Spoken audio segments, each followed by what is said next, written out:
Oh,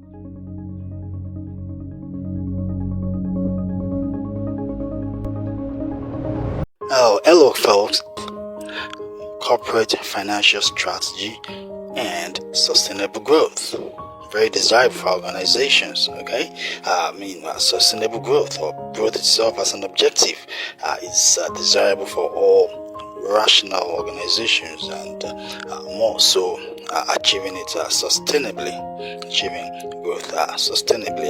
All rational organizations pursue growth to ensure their going concern credentials. All right, and we can look at sustainable growth from the prism of the maximum growth rate an organization can actually attain without additional financial leverage. That is how well can an organization grow without resorting to borrowing. Okay, and basically we talk of the process of impacting numbers positively, impacting revenue positively, impacting clients too. Okay, positively in terms of numbers, in terms of the customer base. All right, you can talk about growth in those terms, not just in terms of increase in revenue, but also talking in terms of increase in customer base or client base, and ensuring that the organization is profitable and stable in the face of the dynamic economic, social, and environmental factors. Important. So we talk about growth. That growth that is sustainable has to be realistic. It has to be attainable. Has to be achievable without resorting to funding issues. Having to solve funding issues that could have been occasioned by too rapid growth. Okay, or on the other hand, slow growth. All right. Yes, because too rapid growth can bring about funding issues. Very, very important. All right, it can bring about instability. Because the organization might not be able to meet up with the rate of growth. Might be need for capacity building, might be need for institutional strengthening, to be able to meet up and be able to actually create framework the growth. All right, and without systemic and structural improvements, okay, the system might become chaotic, and that growth might become counterproductive. All right, so it's like running a marathon. You don't do a marathon and thus start with the speed of a sprint, because that it might not be sustainable. All right, so you look at something that can actually last the whole haul. Going to whole haul. All right, so and running at on a sustainable speed might occasion maybe external exhaustion, or occasion you being leveraged in terms of maybe having an health emergency, or maybe a physical lifting or help in order to be able to go on. All right, yes, because running at that unsustainable speed, okay, might give you physical exertion, and you might not be able to compete the race fairly. So you might be needing leverage in terms of external help. All right, and maybe in terms of lifting, maybe by people or in a motorized manner. All right, so and if you are too slow, before long you'll be out of reckoning, you'll be out of competition. That's just basic. So in general terms, we look at basic principles that necessarily need to be imbibed to seamlessly achieve sustainable growth in our organizations. Okay, those principles that will ensure that we are not too fast and we're not too slow. Okay, that we grow at a rate that is sustainable, at a rate that ensures stability. All right, and a rate that ensures the going concern of the organization.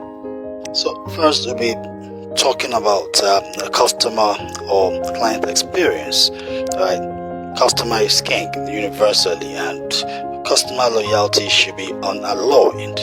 Alright, so because satisfied customers are usually retained, and this can be achieved by surpassing customer expectations, by wowing the customer. Alright, that is just a sure way to achieving this. Alright, so that as a principle must be top of mind, that customer or client experience is very, very important. That satisfied customers are usually retained. Customer is king, and customers' expectations need to be surpassed in order to be able to show that this principle is being imbibed. And of course, there must be the deliberate intent to grow revenue and profits in a way that the business is not gasping financially in the long term. Right now, I explained that just a while ago, talking about growing sustainably. Because if you go too rapidly, you might be gasping financially, might be gasping systemically.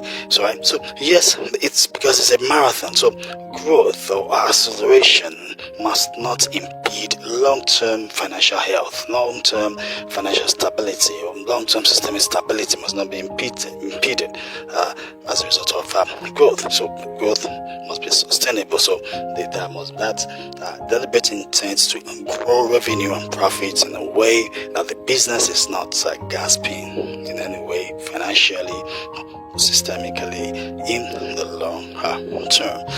So very important, and at the heart of it all, because except in a monopoly, having that mindset of outwitting, of outdoing, of outfoxing competition is instructive for sustainable growth. For that incremental survival. So innovation and adaptation are very crucial because better customer-suited products can engender customer satisfaction and retention.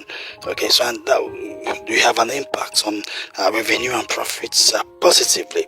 Alright, and that actually impacts sustainable growth in the upward direction. Alright, so and of course adaptation to the business environment as well as the task environment, business environment in terms of what competition is doing, in terms of regulation, in terms of the markets, and of course the task environments, especially in terms of new technologies, very, very important. So one has to imbibe that strategy. I mean the principle of outwitting, of outdoing, outfoxing competition. So out of it is innovation and adaptation. Innovation in ensuring that better suited customer or better customer suited products are churned out, in order to create that edge. Alright, and of course adaptation in terms of the dynamics of the business environment as well as the task environment. Yes, then of course in thinking of the long haul, in thinking of a growth that is sustainable, corporate social and environmental responsibility must adequately be attended to. Regulations, on the environment as regards projects, regulations as regards projects, and the necessary documentations and approvals, analyzing and reducing carbon footprints, and pursuing renewable energy policies, renewable energy options, because in the long run, that is what is sustainable, because carbon footprint, no matter how you want to look at it, the fact is that is finite, right? So carbon deposits, finite deposits, and whether it's going to take hundreds of thousands of years to get finally depleted, but one day they'll get depleted. So of course the long-term future, we can be a million years from now, is renewable energy. So because the argument goes on that yes, we still need to exploit carbon options now because of development, especially in developmental states, and especially across the global south, right? The arguments continue to be there, but in as much as we put that to the fore, we must also look at the shoe on the other leg, which is the argument in favor of renewable sources of energy, which is the long-term future, because that is the infinite source of energy. All right. So, and of course, about talking about implementing social intervention programs to improve the lives of the citizens, the lives of the citizens of society, and impacting the organization's brand positively, of course. All right. Contributes to a future-proof agenda. All right. And the approach to the stakeholder engagement should be holistic. Very, very important as a principle. All right. So the approach to stakeholder engagement should be holistic. Employees, customers, investors, the general public, regulators, they need to be listened to. They need to be understood. All right. So and their interests must be articulated, aggregated, and balanced. All right. So you don't want to leave any group behind under any guise, so that any vulnerability for the organization doesn't emanate from such neglect. Yes, and next we need to put the idea of a business growth in perspective. All right, that I'm talking about the dynamics from conception to maturity. All right, so first we look at the existence or the inception stage. All right, so at that stage, the focus is on the market acceptance and market validation of the products and services of the organization. All right, so the emphasis, the priority is attracting customers, by ensuring that the product meets market standards, market acceptability, okay, and ensuring that there's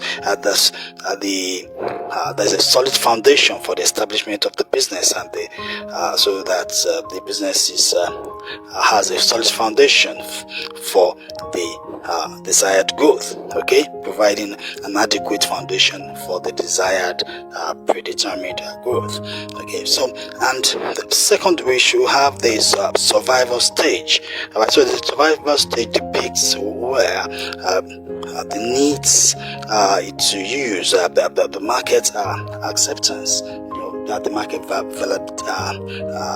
validity of the products. All right, that market validation of the products and services to now translate to increase revenue and of course profitability. Okay, and to also balance this and push this in the right direction, the efficiency is also pursued, to create healthy margins. Efficiency in terms of ensuring cost reductions, rationalization. We want to ensure that you're reducing costs as much as possible, so as to make sure that the business survives. Right. So, and the next stage, of course, will be the success stage, where the business has made a success of maintaining a steady growth of revenues and profits, and creating the room for expansion, the room to build scale. All right. And the next stage will be the takeoff stage, which actually necessitates structural, systemic, and capacity tinkering to ensure efficient handling of the rapid growth that characterizes at this stage of business growth. So the takeoff stage is a stage that is characterized by the rapid growth of the business, and in order to be able to balance this and ensure that it's sustainable, and ensure that the stability of the organization, financial stability and systemic stability is important, that there's tinkering with the system, the structure, and of course the capacity of the business to ensure the efficient handling of the rapid growth. Okay, and we have the maturity stage. Okay, the maturity stage is characterized by numbers in terms of size, in terms of balance sheets, in terms of employees, quantity and quality, the talent pool. All right, so at this stage, the focus will be on optimal institutional strengthening. because institutions needs to be strengthened enough to be able to cope with the numbers, with the expansion, with the size, the sheer size of the organization. All right, and going forward, there will also be a renewal and reinvention of strategies to continuously, adequately framework sustainable growth for the organization. Harmogate, founded in 2008 out of a desire to build transgenerational structures for organizations, institutions, and nations. We have worked with large businesses, international development organizations, and public sector ministries and agencies. Harmogate, our uniqueness is that we do not just work for you, we work with you. For example, we do not leave you to the task after sourcing talent that will help the new hire settle into robust leadership development programs. We are technical experts in advising and supporting institutions on strategy and leadership, artificial intelligence, strategic human resource management, public sector reform, finance, audit and tax, FAT, and strategic communications. We do all this and more out of a desire to transform nations through institutions and organizations. For further inquiries, email contact@theharmogate.org or call +234 810 999 6666, +234 807 957 4151, and +161 0504 6026. www.theharmogate.org. Harmogate, building to endure and transforming nations through institutions and organizations. It's still corporate financial strategy and sustainable growth on Harmogate Radio Communications, and I'm still your host, Abiodun Abari, and thanks for being there. All right, so we're talking about component-wise about corporate financial strategy. That's talking about broadly.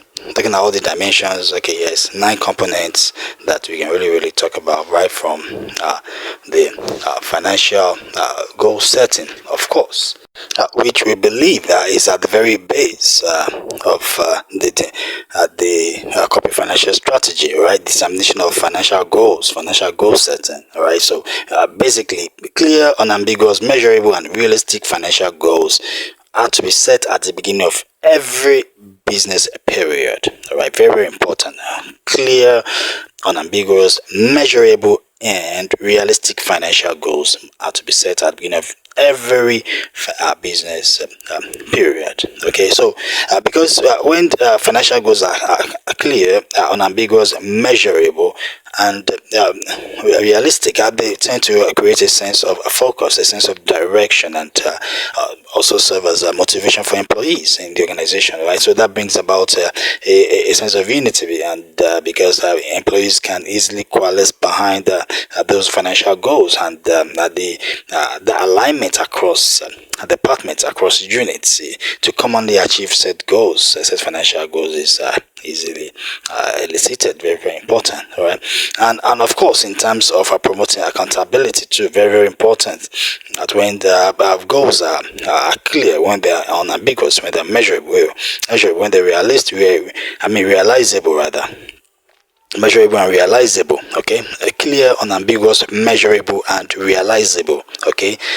When they're realizable, financial goals, they are veritable metrics for monitoring and evaluating financial strategies, for evaluating how well the corporate financial strategic document is working, and be able to enable the necessary adjustment, the necessary tinkering to ensure that the corporate financial strategy continuously and consistently delivers on what's supposed to deliver on. And of course, you understand that financial goals could be maybe specific margins, revenue levels, return on investments, and even debt levels also connote financial goals, and of course with timelines, time frames for achieving those financial goals must be clear, okay? And of course the second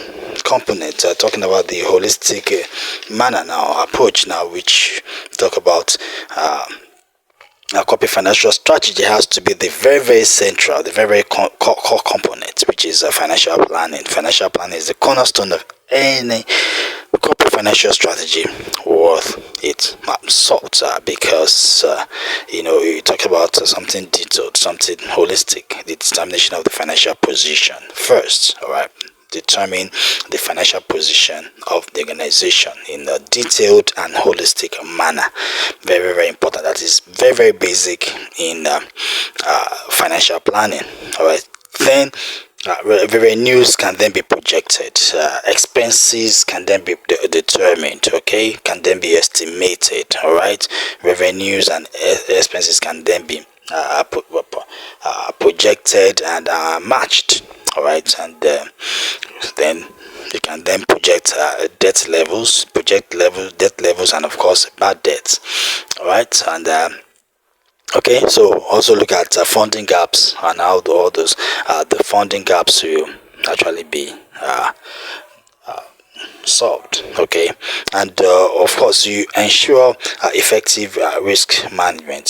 So that has to be inculcated in financial planning to ensure financial stability. So you give a sense of direction. Financial planning gives a sense of direction. They ensure the ability of organization to weather the storm and ride the tides. Okay, so you look at ensuring that the financial implications and financial consequences of potential alternative strategic decisions are explicitly explicitly determined and evaluated and stated, and that will actually help in the realistic setting of measurable objectives of growth and performance for the organization, and of course the investment opportunities too, that align with the overall purpose of the organization. The overall purpose and objectives of the organization must be identified, assessed, and also inculcated into financial planning. Okay, so and we have capital allocation, and other concerns, budgeting and so on. So, of course, directing investment towards project. Allocating capital to projects. Okay, that actually advance the sustainable growth of the organization, ensuring that green alternatives, green technologies, renewable resources are utilized in these projects. That also impacts on the financing. We talked about the benefits of doing the sustainable path. Okay, so we talk about technologies that ensure reduced emissions. Okay, talking about allocating capital to such projects, and of course community-based initiatives.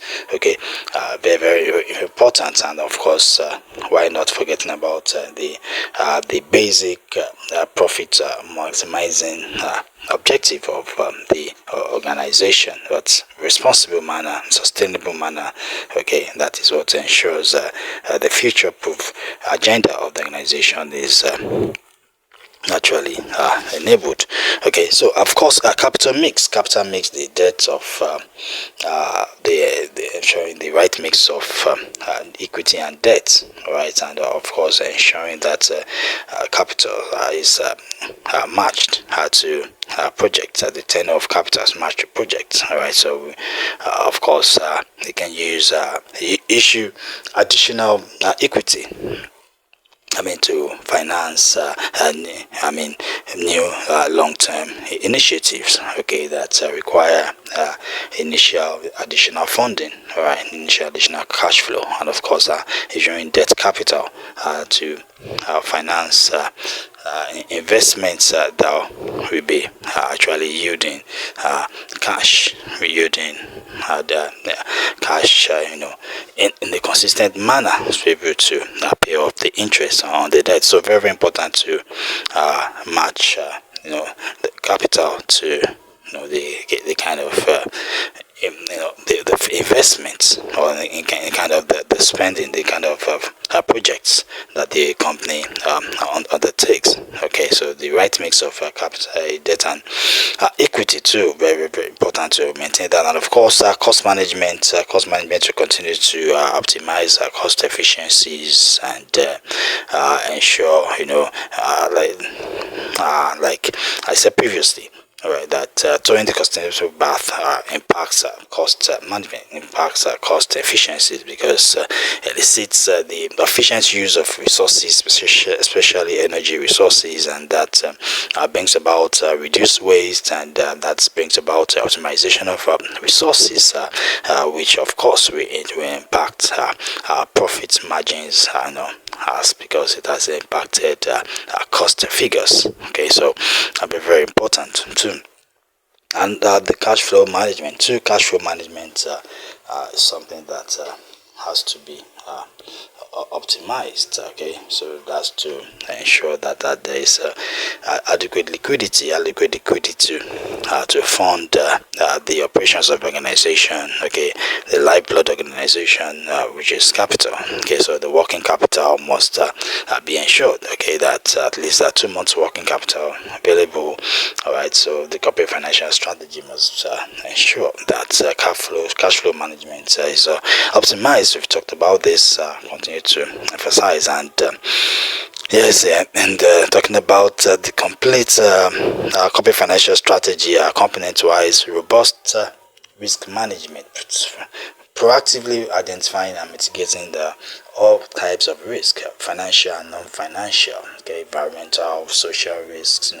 The risk management must be robust. Robust risk management practices will help build corporate resilience, so that when the economic and business headwinds arrive, okay, the organization will be solid enough to survive. We talked about this case studies concerning Amazon, and of course talking about the failure of Aaron too, and the cases we've treated previously. Yes, and of course the integration of environmental, social and governance factors, very, very important. That is integrating environmental, social and governance considerations into core financial decision making, core financial strategy. Very, very, very important, because that will actually help bring in, attract these kind of investors that are focused on the environmental, social and government factors, and also help mitigate risks, and impacts the reputation and brand of the organization. But brings about brand trust. Okay, that's for an organization that is big on the ESG factors. Brings about that trust that this organization that is not pursuing profits at the expense of ESG principles, at the expense of responsibility. Okay, that is also putting responsibility at the very fore of his business activities, despite his pursuing profits, showing that responsible business practices are ensured, sustainable practices are actually ensured and propagated. So also last but not the least, the ninth talked about transparent financial reporting, transparency in financial, and of course transparency, general transparency, and of course financial reporting. All right, so there must be very, very effective internal controls and the right frameworks like the Global Reporting Initiative and Sustainability Accounting Standards Board too, to ensure that you have a transparent framework, reporting framework, to build the stakeholder trust, and accountability, and to something that ensure that the system, the organization is accountable to the system. All right, and that will engender stakeholder trust and impact on the brand and impact on the figures. All right, so that is also very, very, very important. All right, so but like I said, you look at those activities that have that need to be done daily, because liquidity needs to be ensured, all right? Risks need to be well contained, and creativity and innovation must be well funded. All right. So liquidity, with liquidity, we'll be able to contain risks. Okay, when the economic headwinds come, so the organization will be able to weather the storm. Okay, and even when even when there are changes in the business and task environment, the organization is well equipped to be able to go through those changes, adapt, and be able to achieve preset organizational goals. So there's the need to translate the corporate financial strategy government documents into daily actions that help ensure that the organization is on course to meet its sustainable business growth objectives. First, talking about the primacy of liquidity and cash flow. Okay, the primacy of liquidity and cash flow, because the liquidity is the oxygen, is the lifeblood of growth. Okay, it's what fuels growth. All right, so forecasts, should be weekly forecast of inflows and outflows should be done. Okay, we're talking about daily actions. All right, so we're talking about daily actions that we should be engaged in, okay, to ensure that the corporate financial strategy documents can translate, okay, into achieving overall organizational objectives. And first, we're talking about the primacy of liquidity and cash flow. Okay, so the primacy of liquidity and cash flow. So what we're talking about, right? We're talking about cash flow being the liquidity being the lifeblood of growth, all right, and forecasts of inflows and outflows should be done weekly. All right, terms of debt collection, to promote healthy cost cash flow. All right, so the terms of debt collection should be factored. Okay, should be done.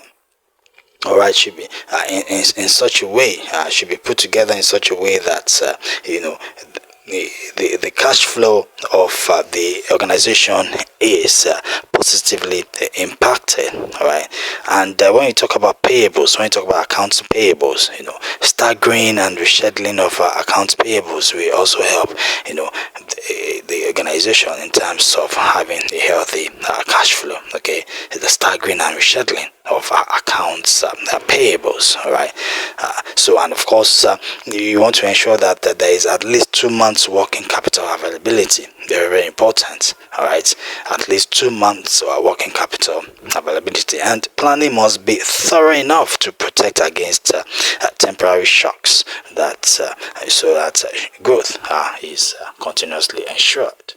Okay, so that's as concerns primacy of liquidity and cash flow. So there's another action that's very important. It's optimal reinvestment of profits. Optimal reinvestment of profits, very important. Because leaving profits idle in low yield accounts is not optimal. Okay, so the allocation of the profits, a allocation of a portion of profit after tax should be done to research and development. All right, and of course new markets pilots, expenses that come that attend engaging in markets pilots, in new markets pilots for the products and services that research and development has churned out. Okay, so allocation of a portion of the profit after tax to R&D, very important. And of course, how to rate screening, okay, using the organization's organization's weighted average cost of capital as the threshold for projects to be funded. Right, ensure how to rate screening and use the organization's weighted average cost of capital as a threshold for projects to be funded. Okay, so that's second action, very important. Optimal investment of profits. The first one, that's talking about the primacy of liquidity and cash flow, and the second one talking about optimal investment of profits, and third talking about application of debt and equity for scaling. application of debt and equity for scaling. All right, so we're talking about the need to balance capital mix effectively to optimize returns. The capital mix of debt and equity must be balanced effectively to optimize returns. All right, so equity capital, like I said previously, can be issued for long-term projects. Okay, so that so long-term profit projects that are actually suffocating from limited cash flow early on. Okay, and the debt capital then can be issued to procure income generating assets. All right, so that can also be done. All right, so actually matching project life with the tenure of funds, all right, with the nature of funds. So the threshold, or talking of covenant cushions for leverage should not be crossed.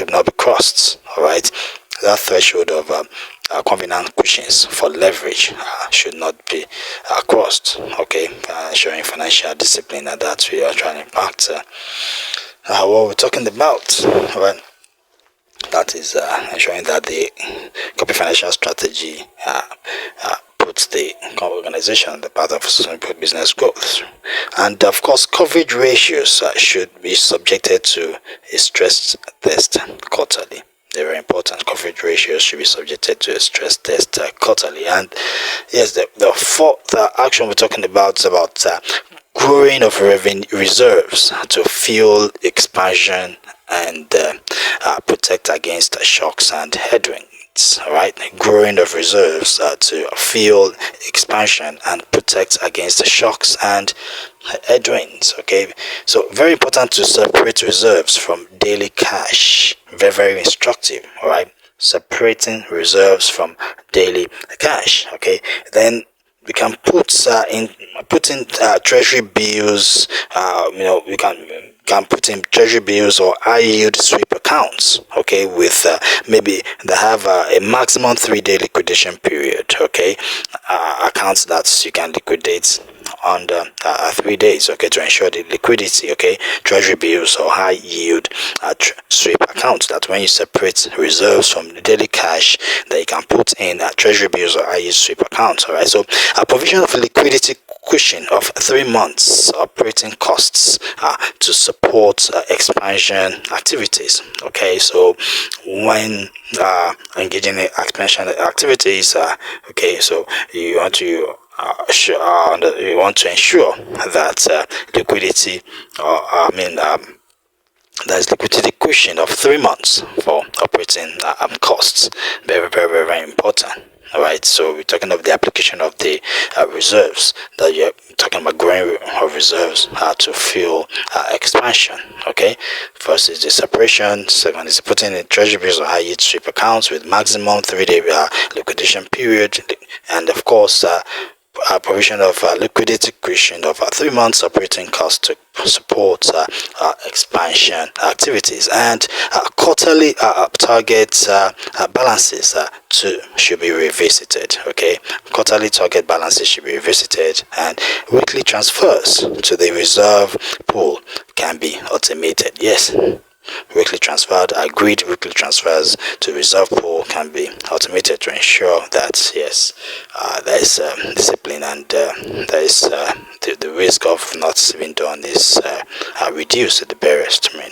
All right, so on board approvals can be integrated to stifle abuse and hard hoc appropriation. Okay, so that that will be not be just a spontaneous use of loose cash of extra funds for other activities. Okay, so institute board approvals, integrate board approvals to stifle abuse and ad hoc appropriation. Okay, and of course, we talk about the fifth, and which we have a continuous tinkering of the continuous financial strategy. Okay, so we have markets dictated dynamics. Okay, we continue to tinker the corporate financial strategy according to market dictated dynamics, and we have our monthly rolling forecast and variance analysis, reviews. Okay. the rolling forecast, monthly rolling forecast, and various analysis, so consistently reviewed, and quarterly sessions to reassess costs, to reassess pricing, and to reassess capital allocation. No room for complacency, continuous tinkering. That's very, very important of the corporate financial strategy. Okay, so in doing that, quarterly sessions to reassess costs, to reassess pricing, and to reassess capital allocation, and of course, KPI displays, okay, to be tied to strategic goals, all right, and of course benchmarked against top tier peers. Okay, very, very important. And you have alarm triggers, so ensure that there is important timely correction of deviation. So, timely tinkering of the corporate financial strategy to ensure that it continuously and consistently delivers on the overall objectives of the organization. At this point, we've come to the end of today's episode. Thanks so much for your time, and I believe that the time we spent together has been impactful. Until I come up on your devices again, please keep learning and keep impacting. Take care. Bye-bye, and God bless you.